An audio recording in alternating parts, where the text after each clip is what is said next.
Okay. Hello, everyone. Let's get this started. Good morning. Okay, thanks for being here promptly. Okay, I appreciate that. I'm pretty excited to share some things with you. I've wanted to share this for quite a while, actually, on supporting our students with self-determination. As you know, in our classroom, we're very big on self-determination, and it's what sets us apart from other post-high rooms and from other special rooms to some degree. Okay.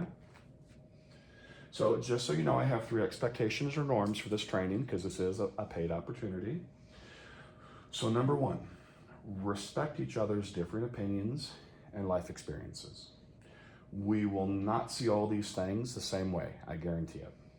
But all of us are professional adults with experience, and I'd like everyone to honor this, even if we do have some different views.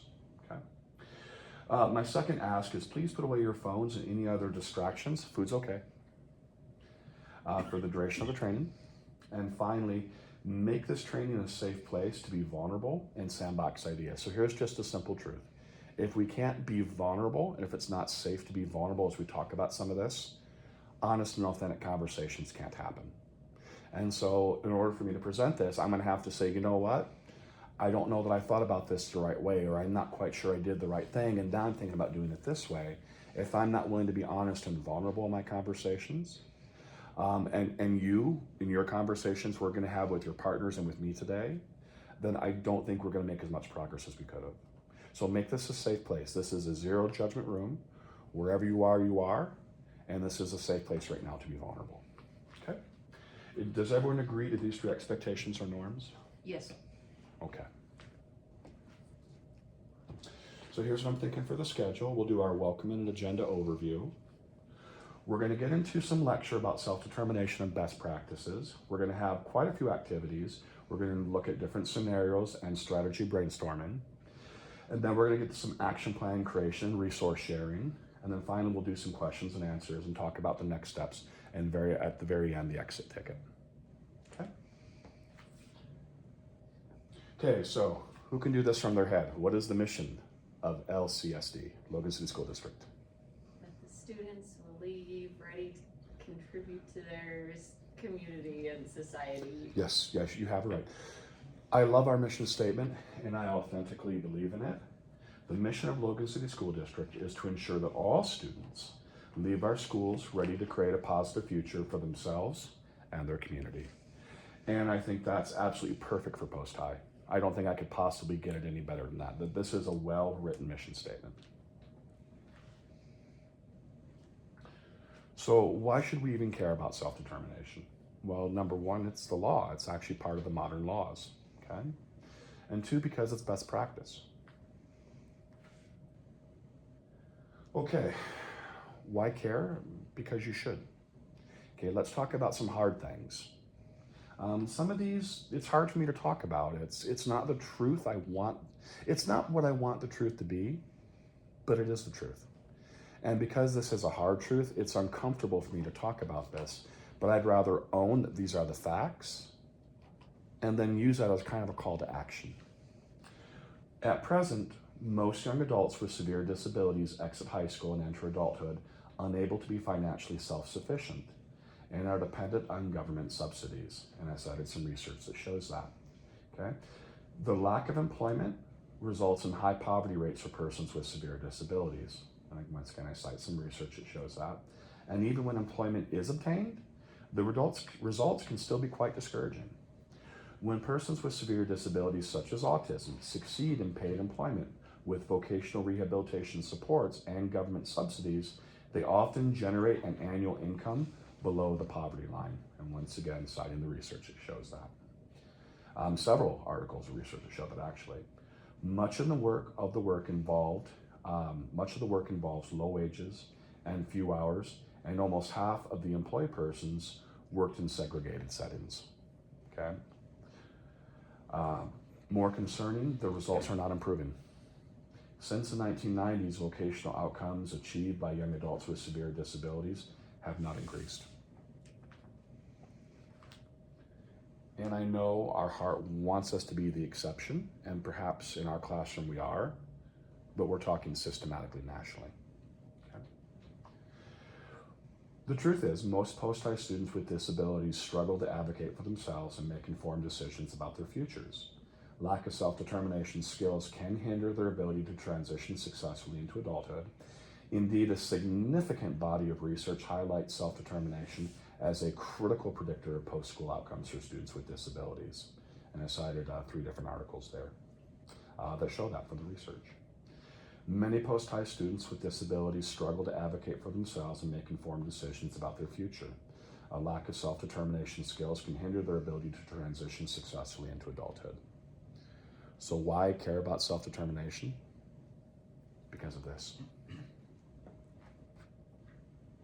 Okay. So in our district and our state priorities center on preparing every student for life after high school. For our students with significant disabilities, self-determination skills such as goal setting and decision making and self-advocacy are essential for successful transitions to adulthood. Okay? We'll explore practical ways to foster these skills in our classrooms. But here's a great truth that's also an uncomfortable truth. You cannot bubble wrap a post-high student into success. There is a dignity and risk. And we'll come back to that. So I've talked about the sad, hard things for a minute. Now let's talk about what we can do, the practices we know that are powerful and meaningful. Okay. In order to do this, federal law has created 4 guiding questions we use to determine how to best help our students with transition. Who can name them? What are you gonna do for work? What are you gonna do for community? What are you gonna do to get more education after? And a soft 4th option exists.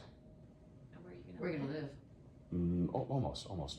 What will you do? So it'll be, what will you do for employment? What will you do to learn more things?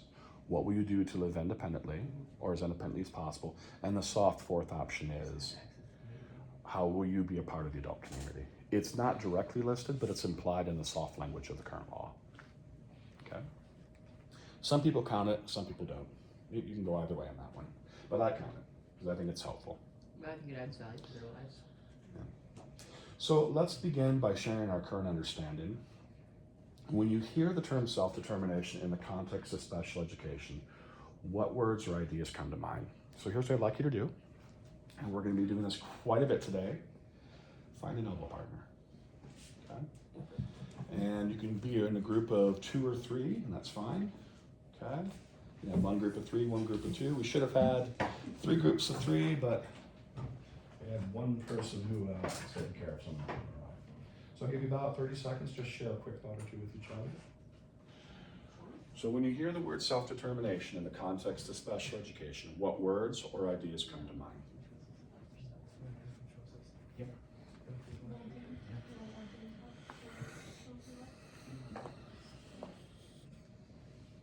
Give about 10 more seconds.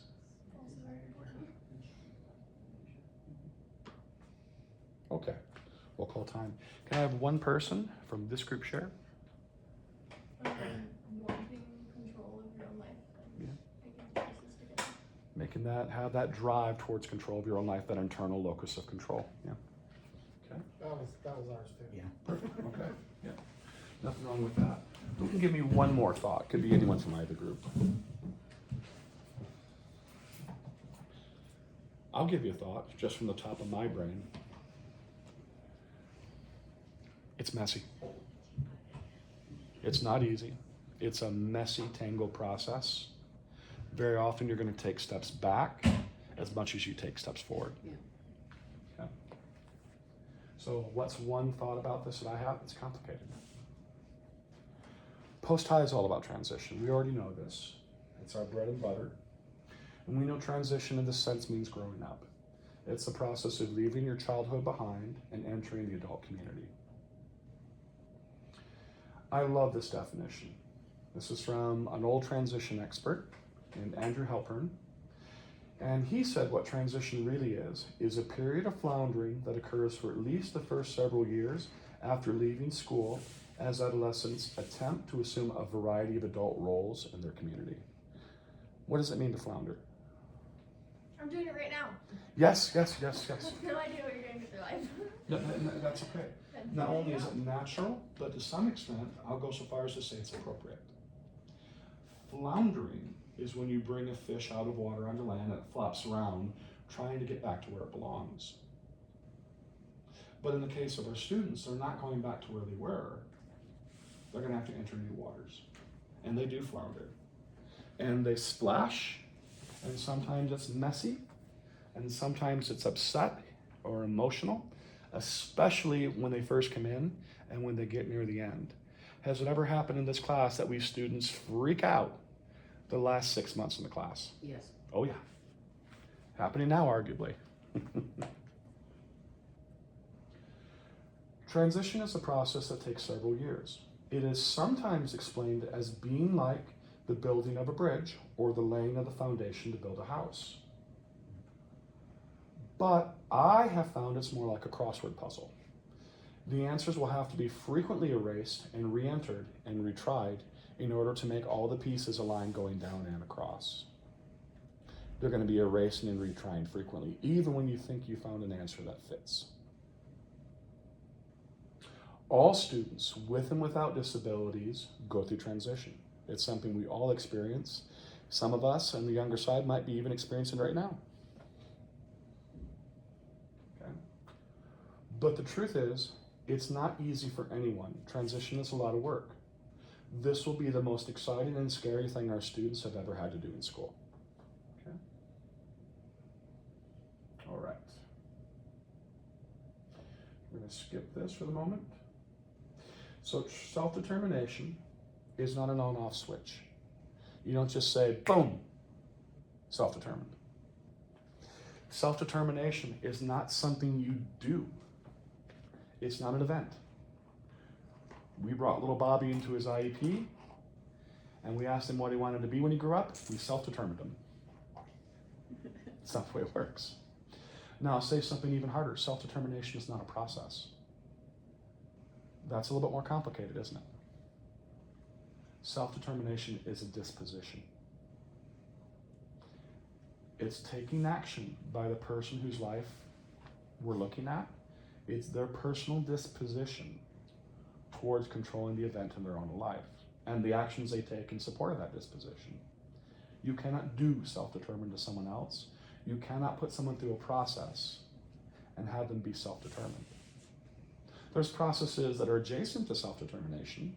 There's teaching towards self-determination, but self-determination itself is not a process. You'll never be able to create a checklist and say, we did this for little Bobby, and this, and now little Bobby has been self-determined through this process. It doesn't work like that. It's a disposition. Okay? And it's also different than just making choices in your life. I have an 18-year-old, let's say. We'll call him Jimmy, and he has Down syndrome. Every day for lunch, I ask Jimmy if he wants water, juice, or milk for lunch. I have self-determined him through this choice. Right? Doesn't work like that. I've allowed Jimmy a choice, but that's not the same thing as Jimmy having a disposition towards controlling the meaningful aspects of his own life. All it means is I've given him a choice about preferences. Now, do adults who are self-determined, do they get to make choices about their own life? Yeah. Yeah, that's part of it, but it's one of the smaller parts of it, okay? It's not the same thing as what self-determination actually is, okay? Any capacity you can build towards self-determination is great, but to be truly meaningful and to a reasonably objective person, you need to be able to look at someone's life, and an objective person should be able to agree that that person is meaningfully controlling the major aspects of their life. This is tricky because there is a low element of subjectivity. And I realize there are some people who would say, oh, everything is determined by this factor or this factor. None of us are truly in control. A reasonably objective person should be able to look at a situation, a case, an individual, and say, yes, that person is in control of their own life. Even if they're making the wrong decision from our point of view, it's their decision to make. Okay. So our students will be the active decision makers at identifying goals and forming plans if we're doing self-determination. If transition planning is the building of a bridge from childhood to adulthood, then the students have to be the primary bridge builder. Why? Because it's not a process or an event we do to them, it's a disposition they acquire and they improve upon. And this process is called self-determination. However, our students may not be able to tell us the realistic goals or outcomes or create meaningful plans yet. Okay? It's pretty common that you take a 17 or 18-year-old with Down syndrome or autism and you say, all right, little Johnny, what do you want to be when you grow up? And he says, I'm going to play for the Pats. And it's like, oh, Johnny, you've never even played 5th grade football. You're not playing for the Patriots. And then everyone throws up their hands and says, see, due to his disability, he can't understand. We're going to have to pick for him. Therefore, he's going to work in a bakery when he's done. It's not self-determination. You asked a question, but what have you done to build that person's capacity? In order to do self-determination, you have to believe this. Even with our students with the most significant disabilities, you have to operate from the position, if you're going to do self-determination, which is the best practice in law, that recognizes their agency, okay? A person's fundamental ability to make choices, okay? If you don't believe the person has agency, nothing else will work here. Beneath agency is the idea of competency and capacity. That's a person's ability to understand and evaluate their actions and plans, to use sequences of skillful behaviors, and meaningfully weigh the risks and rewards of their actions. Okay? Agency is innate. Competency and capacities can be learned over time. It may not be there at first. And finally, there are skills. And I define skills as specific attitudes, behaviors, and skills. We recognize that all youth receive instruction in competency and capacity building at school, but also possibly in family life, extracurricular activities, cultural and religious activities, and the community. In fact, a great deal of effort goes into youth development, and a lot of this youth development is focused on capacity building that leads towards meaningful self-determination. So I want to pause for just a second. I want you to turn to your same elbow partners. I want you to think of one thing that you're willing to share, don't share anything embarrassing you don't want to share, from your own childhood that built a competency and capacity in you that was not purely academic. A competency and capacity in you that was not purely academic. So I'll go first. I remember that my mom finally allowed me in the 6th grade to ride my bike, you know, not just in the local neighborhood, but go on longer bike trips down to a local cafe to have a special breakfast with a buddy on a Sunday. Okay? So that was an example of an activity that built greater competency and capacity as I started to grow up and as I became 12 and entered the later periods of my 6th grade year. Okay? So I'm gonna have you pause right here. I'd like you to turn and think of one thing you did. Could be in school, could be an extracurricular, could be through the church or some cultural activity that you experienced in your own youth that helped you build a new competency or capacity. Okay? Give you about a minute.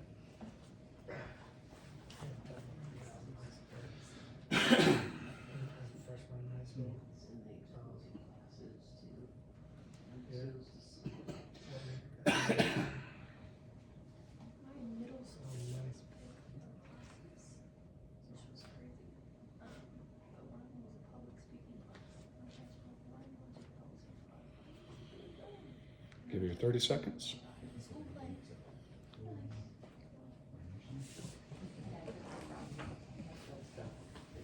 Yeah, mine was 10 seconds. yours was, you're not Okay, let's come back together. 5, 4, 3, 2, 1. Thank you. Okay, starting with this group, is there something you guys are willing to share? Yeah, I got a job as a freshman in high school, Nice. milking cows. It required me to wake up to an alarm, ride the 4-wheeler over to the milking barn. But yeah, it gave me the capacity to know that I could work and have a work ethic. Mm-hmm. So I love it. Thank you for sharing. Is there one person willing to share in this group? I mean, I can. Similar, I decided that I wanted to have my own money, and so I started babysitting at like 11 and 12, and they took me, to support that, they took me to babysitting classes so that I could make my own money. I love it. Thank you for sharing. So do we all agree that until the time we turned 15, we were all just kept like this in a stocking, and then at 15 our brains just magically developed and we suddenly had competency and capacity? Because we went through a brain development, right? I question my 20-year-old's competency and capacity right now. I question some of mine currently. It doesn't happen. I think sometimes, although learning brain science and the maturation process is very important, I personally feel, now this is an opinion, not a fact, that we sometimes overemphasize the brain and maturation development process. The truth is, we weren't just kept in our house in one little room until the time we were 15. We went through an incredible amount of experiences that built us up as people. This happens for persons with disabilities, including significant disabilities too, okay? You immediately learn from capacity building exercises, okay?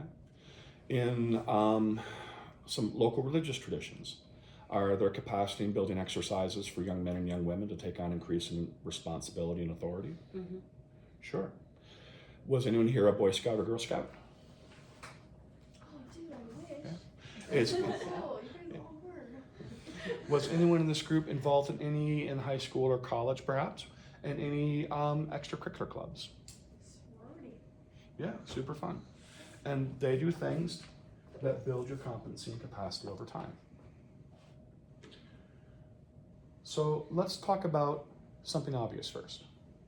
If students have significant cognitive disabilities, then they have diminished capacity to make decisions. Persons with cognitive disabilities have the highest rates of being placed under guardianship and conservatorship. We know this already. This is not anything new. Persons with cognitive disabilities also tend to have the poorest adult outcomes in transition research, long established by oodles and poodles of research. None of this should be shocking, right? Okay. One of the predictors of adult success for persons with disabilities is their level of self-determination. Persons with more severe disabilities tend to test lower than other disability categories in the area of self-determination. Once again, not shocking.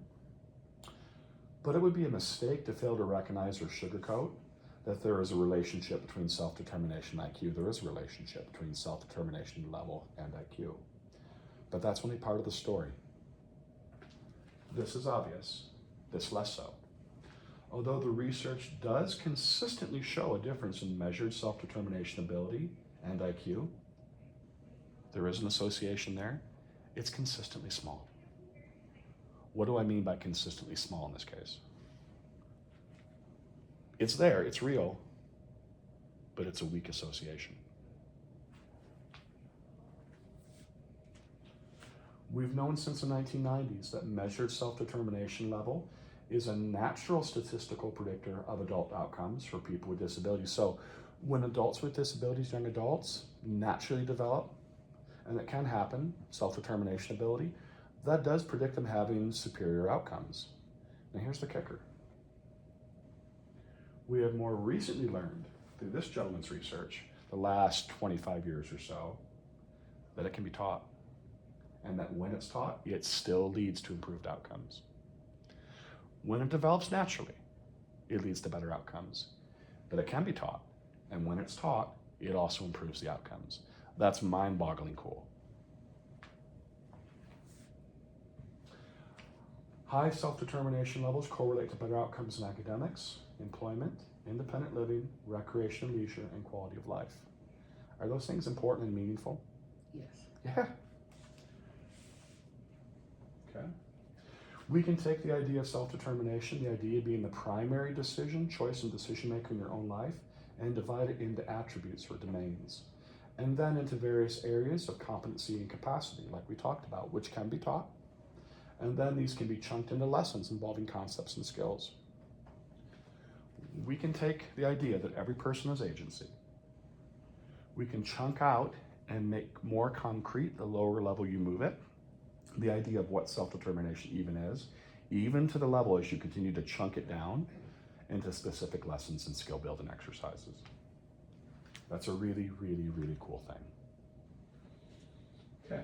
In short, we understand what it is. We understand its main parts and features, and we understand how to chop it up into lessons and then teach those lessons. Okay? I'm thinking about how I can promote self-determination in our students. So self-determination consists of autonomy, psychological empowerment, self-regulation, self-knowledge. I divide autonomy, and this is my theory, into 3 parts. Task independence. They can do the skill independently or I have to help them. Competency. They have to understand why they're doing it and find the opportunity. They have to be given a chance.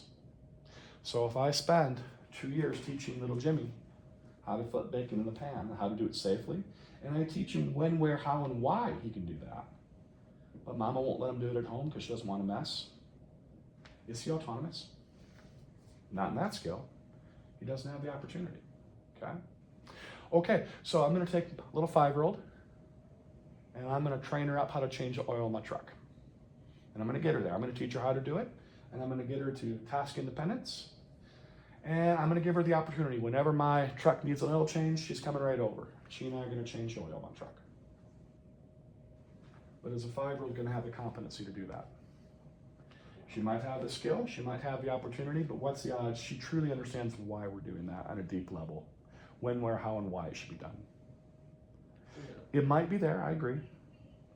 But really, do you truly think so most of the time? Probably not. Okay? Maybe in time, as her competency, the how, what, when, where, and why begin to align with her skill independence and her opportunities. Okay? So if I have a student and he understands why he ought to run his own IEP, and I give him the chance to do so, but he doesn't have the physical skills to do so, even if I give him the opportunity, even if he understands academically why, when, where, how, and why, is he autonomous with running his own IEP? Yeah, he's missing a piece. He doesn't have the skills. In my view, you have to have these 3 things. Okay, but this is my theoretical construct. Psychological empowerment is an underlying belief that you're in control of the process. Do you believe that you are producing your own outcomes in your own life? Or are you happy or sad in your life only because others have been kind or mean? A lot of our students operate from an external locus of control. They are not psychologically empowered. If they're happy, it's because you were nice. If they're sad or frustrated about something in their life, it's because, in their view, you're being a jerk. Without naming names, can you think of any students in this classroom who operate from an internal or an external locus of control? They're only happy or sad because of our interactions with them. And they're likely to blame you if they're unhappy or sad. Oh, I've definitely been blamed. Yeah, let's make sure we're not naming names on the camera, but yeah. I bet you can think of examples.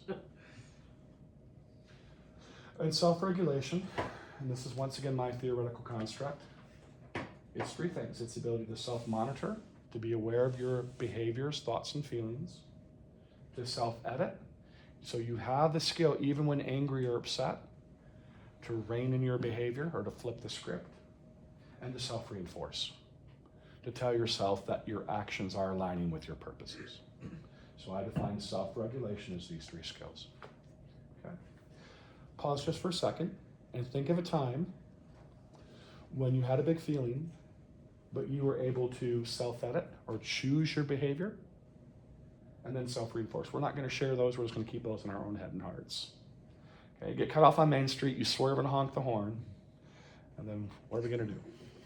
Keep that in our own head just for a second. Do we let the intrusive thought win? Yes. Sometimes.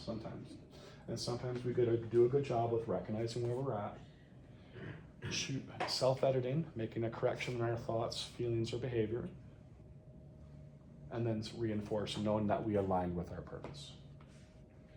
Okay, and self-knowledge. Do you have realistic knowledge of your own strengths and weaknesses, or are you an 18-year-old who's never even played 5th grade football claiming you're gonna play for the Patriots? Okay, so think about some of our current strategies. Let's list out all the examples we can think of or that we currently use. So let's just start to shout it out, okay? So who can give me, let's just start to verbally name them out. Give me one strategy we use. Schedules. Schedules, give me another strategy. A lot of their goals are about choice making. Yeah, I agree. Making maps. Thinking maps, you know, those heuristics, yeah. Graphic organizers, what else do we do? IEPs. IEPs, sure, absolutely. What else do we do? We look for opportunities to help them gain more skills within class. Sure, do we use prompting and cueing? Yeah. Yeah. Do we just come out open up or do we make them do it? Oh, I make them do it. And they're so mad about it. Yes, yes. So it's often said, here's your circle of comfort, and over here somewhere is where the growth happens. Okay? We don't necessarily want them to hurt themselves, but is it okay to struggle a little bit? Yes. Is it okay to maybe have to confront information that's contradictory to what you think or believe from time to time? A little cognitive dissonance is the price of learning. In fact, a lot of these things are actually connected. Okay? Cognitive dissonance is not always a bad thing. Sometimes being prodded in the right way and having to do things yourself, even if you struggle, is okay. This is how we build up actual competency and capacity. Okay. So here's another one. Okay. Here's a new strategy, a goal of the week chart. We can encourage students to write out a simple personal or academic goal each week and to track progress daily with your support. That'd be an example of a new idea that we haven't done yet. Here's another one. Exit slip for self-advocacy. At the end of each lesson or day, we could have the students quickly jot down something they need help with or want to learn more about, and this will foster their self-awareness and communication. Now, is this right for every student? No, but it's an example of something that we could do that we haven't done yet. So are there more things out there we haven't done yet we could do to build self-determination beyond what we typically do today? Sure. Of course there is. Of course there is. Okay, so I'm gonna have you partner up in just a sec. I'm gonna rearrange you just a little bit. Could I have Lyndon Dillon work? And then, sir, could I have you work with Mam and Mam, if that's okay? I'm just gonna have you pick two, because we have two groups today. I'm gonna have you read through these, and then real quick. I want you to pick go with a partner, or two partners in some cases, and pick one of the previous strategies. I'll put them back on the board in a second. I want you to create one specific lesson, and it can just be, a paragraph length verbal summary, or even just a few sentences, that you will teach to a group, okay? So in a few minutes after you have a talk of what your strategy is going to be and how you're going to make it into an actual thing, I'm going to have you go over with another partner and actually teach it to that person. Does that make sense? Okay. So I'm going to have you start by picking a strategy. Go ahead and partner up again, like I said. And you're just going to start with your partners by picking one of these four. And then I want you to create an actual specific strategy. Don't use student names because we're videoing. But you can tailor it to be specific to the classroom. Okay? Does that make sense? Okay. I'm going to give you 2 minutes to start. Ready, set, go.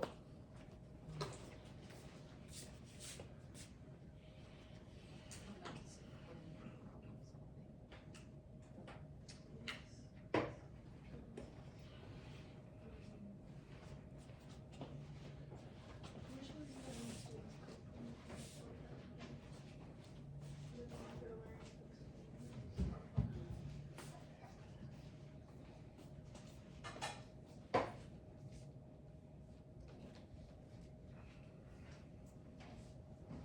Did you want to choose that? Okay, 1 minute, please. Okay.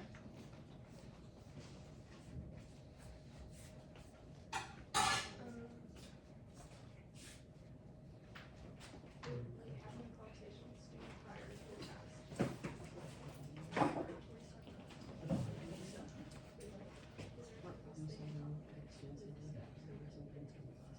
Brainstorm them before we.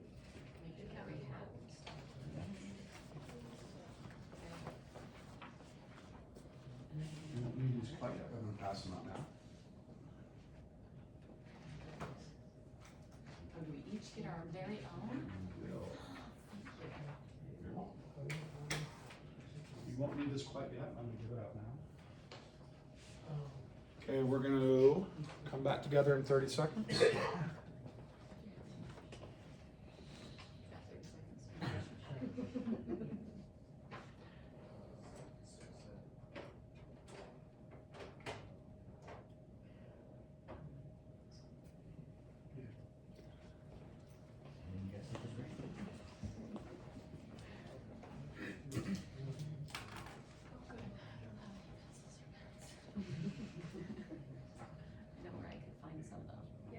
Okay. Coming back together in 10 seconds. That's true. Okay, thank you. This is what I'd like. So I would like, Linda, I'd like you to teach Andy what your group would do. And Andy, you'll do the same with Linda. And Dylan, I'm gonna have you do the exact same thing too with the two ladies over here. So now you're gonna teach the other group what your group talked about, and they're gonna teach you. And then hold up. In a minute we come back together, I'm gonna have you briefly summarize what the other group is gonna do with the whole group. Okay? Let's go do that now.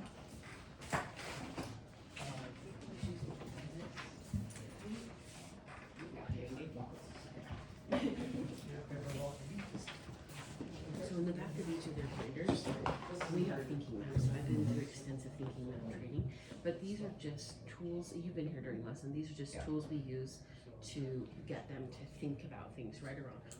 So let's talk about jobs, okay? You want to work. What's a barrier you might have to working, or what's something that might stop you from getting a job? Keep it simple, right? So it might be their health, physical stuff. It might be transportation. It might be, what if you have any barriers you can think of? Family support. And it's okay. Let's if get they back don't know. together in Sometimes about you 10 have them seconds. struggle a little. Maybe give them ideas and let We were them say supposed to do both. something. Yeah, I can give you a little bit longer if you need Okay, to. that'd be good. About 30 more seconds. You do your part. So what were you doing? Problem solving, walking through steps on how to do things, if you need help, Like what kind of things? cooking, Okay. What ways would you support them with that? walking through steps on So you would have like a task analysis? Yes. Okay, so for example, in the back we have a hand washing guide, right? That's a task analysis, a simplified way with pictures to support what you need to teach them, right? So you would go through the steps, you would review it with them, you would be there to walk them through steps, redirect them if they're not on those steps, and then you would pull back supports as you Let's be go. back together in 10 more seconds, okay? It's about time to move on. I'm sorry to rush us a little bit. Okay, let's be back together in 5, 4, 3, 2, 1. Okay, let's turn things over to Andy. Andy, what's something you and Linda talked about? task analysis. Okay, give me a little bit more. They need help with a task, they can ask, we can show them how to do it. Okay, great, okay. And then let's look over at Dylan. Yes, Dylan, what's something you and your partners talked about? problem solving. Problem solving. Having a goal in mind, and what you need to do to achieve that goal. I love it. Okay, I'm gonna give you one more thing. We don't have to do all that jigsaw we just did. So I'm gonna have Linda work with, Just a minute, you'll have an in-person. Hi, Natalie. Natalie. Just Dylan's partner. Partner up, sis. Okay. I'm actually gonna split us up just a little bit, if that's okay, just to put more experienced persons with persons who are a little newer. Fair. So I'm gonna have you two work together, if that's okay. Let's do it. No, I'm gonna divvy it up actually. So I'm gonna keep, Linda, I'm gonna send you with Nat, if that's okay. Yep. I'm gonna have Joe, if you could come work with Sir, and ma'am, if you could come work with Sir. I'm gonna have you look up here. I want you to pick one of these three scenarios. I don't care which one. Okay?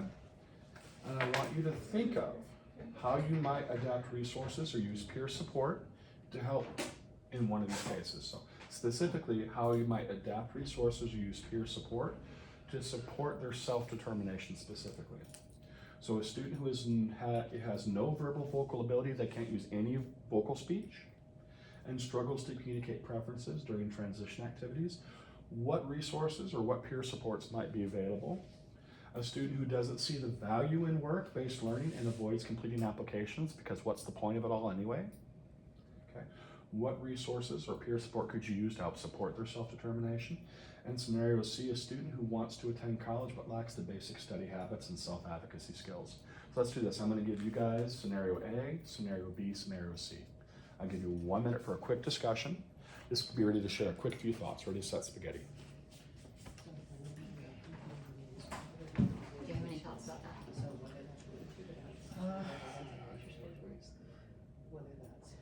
So we're on the student who wants to attend university, but lacks the study skills. So you would change your approach. You would change your approach to communication based on those stuff, right? And this is just one concrete action. So sometimes we change the size of the icons. Sometimes we change how much to it in particular, right? And each specific schedule, so you have some are micro. 30 more seconds. Sometimes but you use whatever way of communication and whatever. Either whether it's a picture schedule, big or small. 10 more seconds. Okay, we're gonna talk through, your honors grading is going to college and, the things that you need and things that are important. So that they can see the importance of those skills. Okay, let's be back together in 5, 4, 3, 2, 1. Thank you. Is there anyone who would like to share? I'd be happy to help, Joan. Oh, thank you. Okay, so our scenario, was about somebody who's nonverbal communicating preferences. Okay. How would we help them do I that? wonder if we have anyone like that in real life. Well, so first of all, you would use whatever mode of communication that they were prevalent at using. So whether that's a flip book, whether that's an IT device, or that's verbal communication, and then you would use supports for that to communicate their wants and needs. Okay. So whether that's still their communication device or like a daily schedule where they can come pick things out, they can't communicate, or if they can sign to you, but you support them at whatever level they're at in communication. Because if you're not on the same communication level with them, or allowing them to take whatever communication they're willing to give you, then it's not gonna really matter. I like it. I'm looking at scenario C. A student who wants to attend college but lacks the basic study habits and self-advocacy skills. Without naming names, I wonder if we have anyone like that in the class. Or a student who doesn't see the value of all this. Why even do all this? Mom and dad are just going to take care of me. And if I'm happy, it's because they were nice. And if I'm upset, it's because they probably were being meanie pants. Do we have anyone like that in the class? Okay. Before we wrap up, because we are at time, let's each create a simple action plan. You'll decide which strategy or combination of strategies that you can think of from your own head and heart, or that we currently use, maybe just with a little tweak, or maybe that we talked about today that you want to try in the next couple weeks. Okay, so here's a template I've given all of you. Okay. So I want you to jot down the self-determination strategy you plan to implement, when you do it, and who's going to support you in it. Okay. I want you to turn to the person next to you. You can stay right now. That person is now your buddy. I want you to share one sentence about your plan after you create it. You'll follow up with each other in 1 week and see how it's going. I will follow up with you with an email, and I'm actually going to do it in 2 weeks from today, asking how it's going. So I'd like you to follow up with your buddy within a week, the same person you're talking with right now, and I'm going to follow up in 2 weeks with an email and asking just for a sentence or two of how it's going. Okay, so I'm going to give you the rest of the time to work on your action plan and talk with your buddy. Real quick, before we do all that, we're almost at the end of our session. Do we have any quick questions before we finish up with this plan and with our exit ticket? Do our partner and I have the same goal that we're working on, or are we each working on our own goal and checking it That's up to together? you. I'll allow you to do it as a cooperative goal, Thank you. but my expectation would be that there's shared responsibility that's authentic, Yes. as opposed to one person, especially the senior-most person, doing all the work. Because there should be capacity, but meaningfully capacity building for both. Okay. Okay. So what you're going to answer, once you do all that on your own time, I've already sent you all this email last night. I want you to fill out a Google form. You're going to answer 3 questions. How clear and relevant was today's session? Which self-determination strategy you feel most confident trying? and what additional support or resources would help you implement these ideas. And that's it. You get to keep those sheets. Yes, ma'am. Can you remind us which of the things were the self-determination strategies? Yes, so there would have been a mix of things we talked about, things that we already use in the class that we named a number of them, or things that you can create that you were inspired to create out of your own head and heart. All three are acceptable. So what you're going to look for is an opportunity to build self-determination in a new way. So we're not going to need to keep data on this necessarily. This is just an experiment trying new things in the classroom and to help build up and support your capacities as well. Is that helpful? Yes.